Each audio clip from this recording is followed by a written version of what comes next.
Dear colleagues, Ministry of Defense spokesperson Mr. Vilyen Pidgornyy will speak on Russia's military aggression in eastern Ukraine. Mr. Pidgornyy, the floor is yours.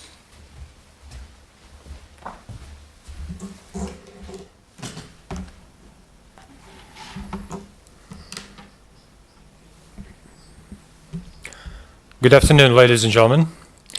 Let me give you an update on the Russian aggression against Ukraine between January 9th and January 15th.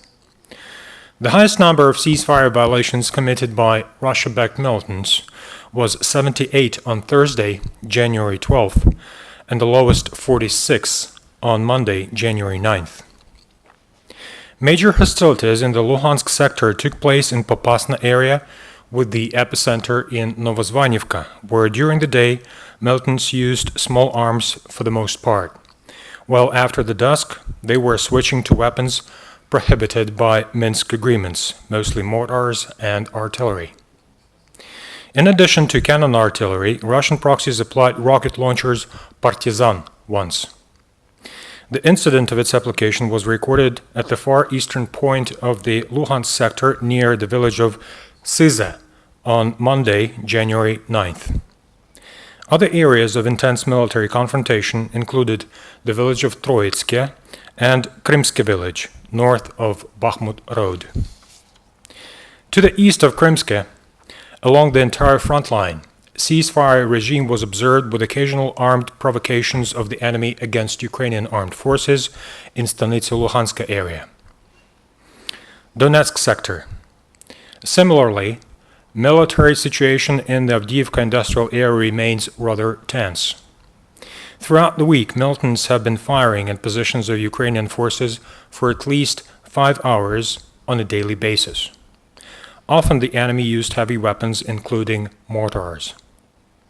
Militants continued shelling Ukrainian positions at Svetlodarsk area, mainly near the villages of Luhansk.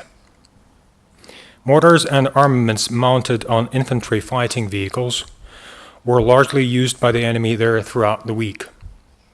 As far as Horlivka perimeter is concerned, the truce has been violated on numerous occasions by the enemy all across the front line, mostly in the northern part. In the Mariupol sector, militants violated ceasefire regime around the clock. During the week, Russia-backed militants performed 3 attempts of assaulting Ukrainian positions in this sector. On January 10th, enemy sabotage and reconnaissance group attacked Ukrainian military near Taramchuk. Due to the coordinated actions of Ukrainian armed forces, the enemy attack was repelled in minutes. On January 13th, the enemy assaulted Ukrainian positions.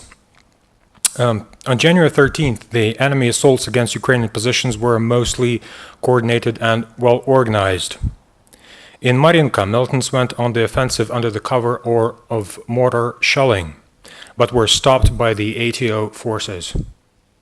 The second enemy attempt was shorter and ended with retreat of the militants after their first combat fatality. Around the same time, 40 kilometers south of Marinka, another small militant group moved out of Petrivska to assault Ukrainian positions in Bogdanivka. Their attempt did not succeed either. Overall, major hostilities in the Mariupol sector remain at the front line stretching from Pavlopil to Shirokine, where small arms are applied by the enemy along with prohibited by the Minsk agreements, mortars and artillery. Over the week, Ukrainian troops have registered 12 episodes of hostile drones conducting aerial reconnaissance in the Luhansk sector near the town of Zolote and Donetsk sector, Luhansk, Horlivka, Donetsk. Military intelligence reports that the number of casualties among Russian proxies is 7 killed and 24 wounded over the week. Last week, 3 Ukrainian servicemen were killed in action and 17 servicemen were wounded in action. In addition, on January 8th, 3 Ukrainian servicemen were killed in a booby trap explosion in the Mariupol sector. On Friday, January 13th, militants handed over the bodies of the dead Ukrainian soldiers to Ukrainian authorities.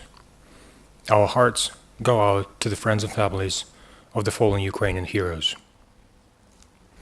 During the week, 2 civilians were injured as a result of enemy shellings in Krasnohorivka and Mariinka.